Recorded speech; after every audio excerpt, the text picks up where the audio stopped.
Hello folks, this is Carlton with Carlton's Travel Adventures. Another beautiful day in Medellin. Now, subscribers recently asked me about my thoughts and opinion on moving to Medellin. He wants to come here. He wants some feedback on how to prepare himself and what to do, okay? This can be nerve-wracking for some people. Let's face it, man. Coming to a brand new country, most time you don't know Spanish, or even if you know a little Spanish, you know, your family's all in the US, brand new adventure, you're not sure you're gonna like it or not. It can be nerve-wracking. Now for a guy like me, it isn't, because I'll move anywhere, you know. I'm not a family guy. I won't lie to you, my sister died young, my other brother, you know, died.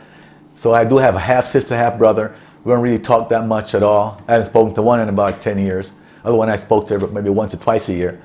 My mom passed away 5 years ago. Even before that, I'm the kind of guy to get up and go anywhere in the U.S., you know. I live in Florida, all of Florida. Miami, Fort Lauderdale, Hallandale Beach, Orlando, moved to Texas, and moved back. So I can live anywhere, right? Right now, I could easily move to Australia for about 6 months. And I'm thinking about it, okay? Once I start getting my retirement and Social Security check, I might just get up and move to Australia for 6 months, you know? But anyway, so I have that personality, I can go anywhere.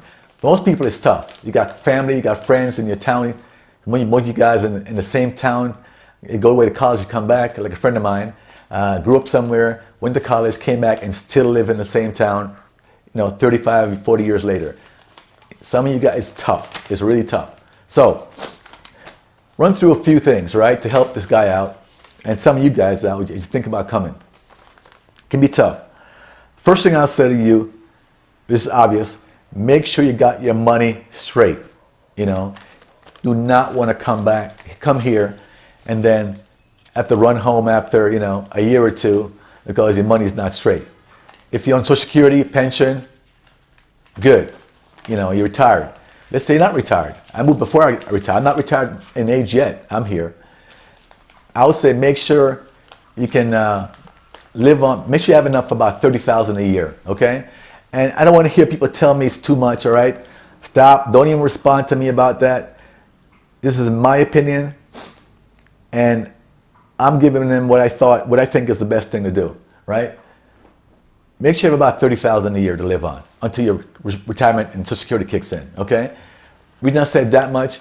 You don't want to live like a bum, okay? You also don't want to not have money in an emergency. You got to go home for some reason, you know, it's off season, you got a one week to go home, you got to pay $1,000 for a flight or whatever, you know, or whatever reason, you know. Like the peso gets, you know, all of a sudden it's now from 3,500 to 1, now it's 2,000 to 1, 1,800 to 1. It can happen. You can't predict the future, where the peso is going to be, okay?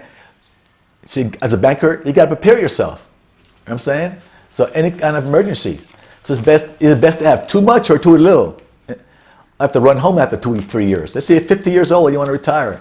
You're not getting Social Security or anything yet. You can do it if you know you have X amount, you know, put away, and with plenty of cushion. So my advice, $30,000 a year, $2,500 a month. You should have that to last you until your pension, Social Security kick in. If you already have that coming in, great, no problem. You know, if that's already money coming in and you're set, making $2,000 a month, you know, Social Security or pension, $2,000, you're fine.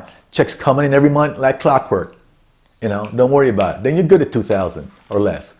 You know, if it's not ready yet, and you got 4, 5, 6 years, 10 years to Social Security and pension, $2,500 a month, make sure you have the money saved away to keep you going till that kicks in, okay? All right.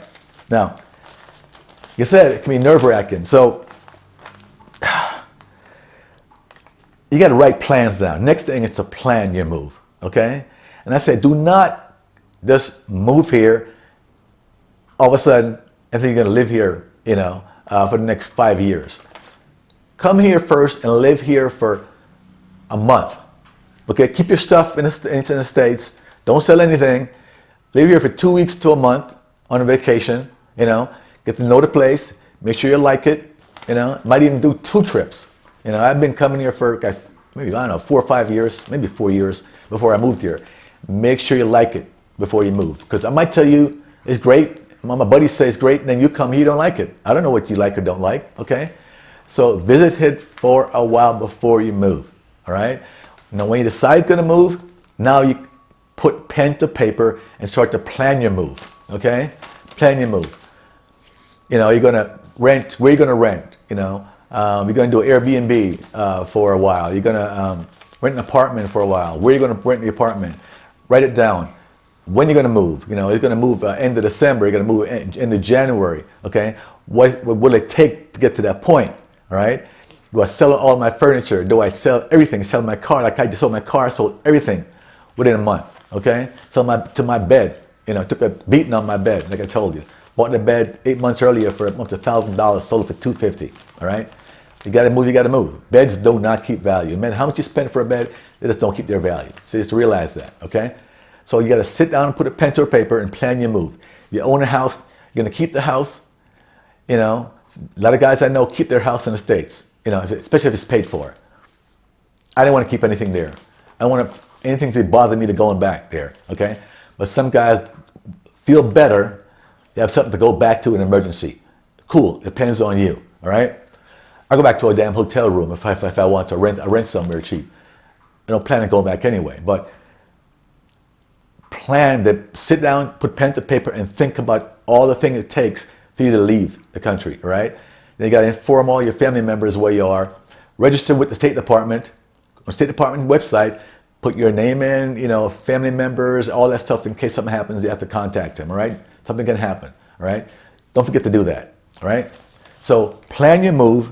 You're going to sell all your stuff out, you know, or keep it and come back. So do all that. Next thing people don't really think about, you know, is their mail. One guy asked me about the mail. I emailed him something about mail. There are a lot of services that can actually collect your mail for you, okay? They'll open it, they'll scan it, they'll trash it for you. A lot of them out there. I won't tell you which one because I'm trying to work a deal right now with one of them for referral business, right? But they can, you know, for $10 a month, $20 a month, $30 a month, they give you an address. Some address give you like 10 locations throughout the country where they just make up an address. That's your address they give you, and then you forward all your mail to the mail postal service to that address. They get the mail, they scan it outside the mail and send it to you, you know, and then you tell them, will tell them if you want to open the mail. You open the mail, they'll scan the open mail and show it to you, okay? Some of them even, if you get a check that comes from a bank, a check to deposit in the bank, they'll take the check, scan it, and deposit to the bank for you. All that stuff, they can do a lot of stuff for you, okay? A lot of services out there can do that for you, okay? I would advise you to do that. You know, I have a cousin, a couple cousins live in South Florida. That I use their address for my mail and so forth, okay? But sometimes it can be a pain in the ass because I lost some things I wanted and I can't get it. They didn't think about it, thought it was junk mail. It happens often. Something comes important to you, but it's junk mail to them, so they throw it out and you realize, oh, where's that? Oh, I threw it out, thought it was junk mail. It's not junk mail. If I had a scanning service, I could have just gotten it scanned and information sent to me right away. So decide what you want to do there with your mail, okay? And then once you get here, next step, insurance, you know. We can all get sick in a heartbeat, you know. Make sure you have insurance needs covered, you know. And don't think of great insurance in the States, you know. You don't live in the States anymore. You're not going to fly to the States in the case of an emergency, you know. You got an emergency appendectomy or whatever. Something happens to you, you need to go to the hospital. You can't fly to the States, you know. You need to have insurance here. I have a couple of videos on insurance, okay. But I have another update to the insurance video I'm going to post probably tomorrow. A little surprise from Sora. Guys, let's listen around for that. A big surprise and an increase in the rate that I'm not happy about, okay? With Sora, in less than a year. So I'll tell you about that tomorrow. Anyway, so come here, have your insurance needs covered, you know? If you don't have your cellular and your, you know, permanent card yet, you have to find some way to get covered, all right? Some of you can cover out of pocket because it's pretty cheap here, something happens to you, you know? or you can find some way to get yourself covered. There's various options. We'll talk about that in another video. So make sure you're covered for an emergency. As we get older, things happen to us. Happens to us, sorry. So 3 things I want to start with. I don't want to make the video too long, So you have the first 3 things once you get here, right? Once you have that, then we can talk about other things later on, okay?